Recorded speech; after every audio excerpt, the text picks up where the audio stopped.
I gotta tell you guys, this Jim Relken show, they told me I was going to have a limousine. They told me they were going to have somebody to help with my cords caught. And here for the Jim Relken show, I don't know anything about it. They just said, let's do a Jim Relken show TV show, and the Nerds on Site guys made it happen. Hey, a round of applause for you guys. Give yourself a round of applause, because I'm going to go in here and see if anybody knows about the Jim Relken show. Well, we got some red shirt guys here. Okay, go to the Nerds. You know, do you realize Can we interview the redhead ladies? Yeah. Absolutely. These guys could unplug the whole show if we're not careful. Hey, let's welcome Nerds on Site. Hey, Dave and Dave. Thank you. Dave Redekop. Dave Everitt. How you doing? Welcome to the Jim Relken show. Thank you. Great to be here. You guys were supposed to have not just brought problems with pop-ups on our computers, but the popcorn. And we forgot the nerd candies too. We forgot the nerd candies. Yeah. Well, that all being said, what does a nerd do? I haven't the slightest idea, other than I know the governor's a nerd. What do you do? Right. Isn't that amazing? It is amazing. Yeah. It's actually become a little bit more cool to be a nerd. Yeah. We like that. You agree with that, Dave? Yes, Do you think you're cool now that you're a nerd?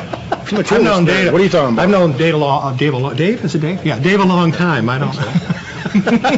What do nerds do, Dave?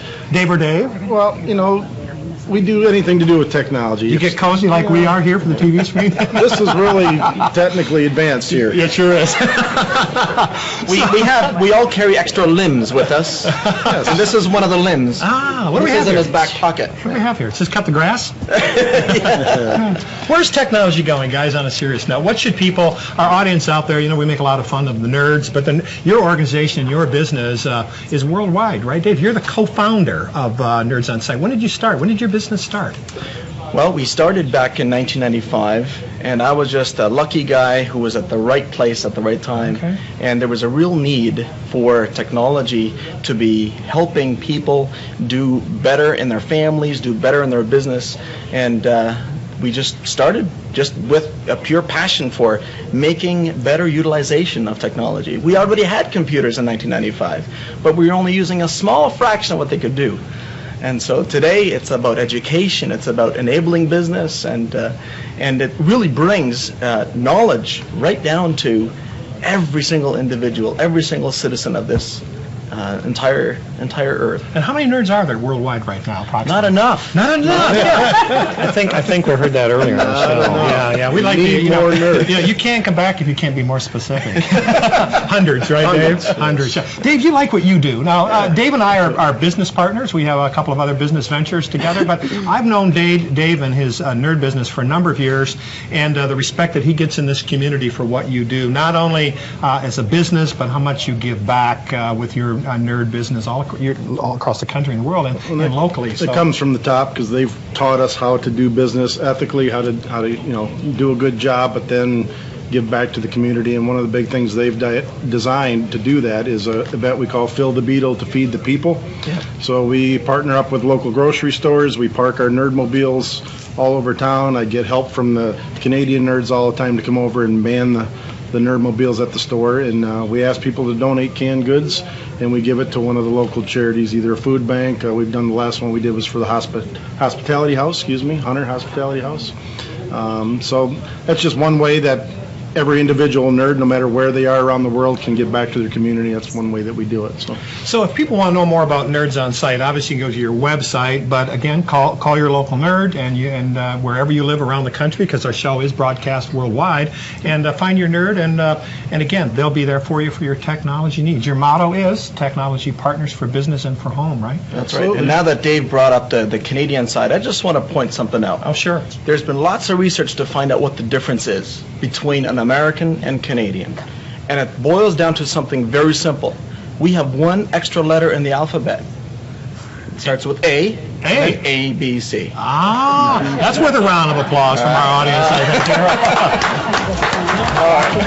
I tried. Yeah, you tried. He started out as a comedian, he ended up a comedian. I don't know. Well, if you can give us a reasonable price, we'll have you come back and be a comedian on the Jim Relken Show. One thing I need to share with you before we move over and see Karen Gorski and learn more about the Cemetery Clean Sweep Project is that Dave is from Canada, and our broadcast headquarters here in Portland, Michigan, and again, we're broadcasting worldwide, is at our Canadian visitors, our Canadian friends, our Canadian folks right across the river from Port Huron and Sarnia and Ontario are awesome. Dave, your home is in London, Ontario, right? And Correct. we want to give a salute out tonight to all of our Canadian friends, and thank you very much. Thank you very much. Can I say something else? Yeah, Dave, sure, absolutely. Wait a minute, hold on. Dave wants to say something else. We need to switch to the timer. Where's the clock? If we hold on, stand by, audience. What do we got with Seam on time? I believe 7 something, Yeah. where we're 8 o'clock, 8 o'clock. Is that Canadian time? Canadian time. The Canadian. Okay, we're on Canadian time. Dave, you can have more time. I'm not going to make another attempt at a joke, I promise, okay? Hold on. Hey, Rock, bring the man a cookie. Bring the man a cookie. Hold on. This is from the Atrium. Atrium.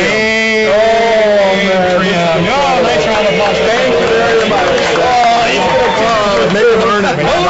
Oh, come on, Dave. No. I already had Dave's two. got a long joke. I had 2. He wants one. Go ahead, Dave. I think Wrap her 3. up. When I saw Spencer earlier with his grandpa, Spencer was his name, right? Yeah. Yes. When I saw him, we didn't start our family until just after 9/11. And we wanted to make sure that history was something that was educated to the next generation, that my children would learn about what happened and how grateful we are as Canadians to our neighbors. And so I'm really proud of my wife because she has been teaching our kids for years now, anytime they see a man or a woman in uniform, to stop and say, thank you for serving our country. Absolutely. Thank you. And recently we were at a place called Peace Park. And after this gentleman, he must have been in his 70s, did a nice tour, we all left, and my 6-year-old son Ruben goes back to him and he says, thank you for serving our country. And the man went down on his knees with tears in his eyes, and he looked up at his mother, my wife, and he said, in the 20 years that I've been doing this, no one has ever said that to me. And when my wife told me the story later, I said, what's wrong with us? What's wrong with us? It takes us a little kid to remind us. So from Canadians everywhere, thank you to anybody who's served. We appreciate you. Thank you, Dave. Well, guys, let's have our cookies. Thank you. And we're going to go to see Karen Gorski. Good job, and Rock. Michelle Mensinger. Yes, thank you, Rock.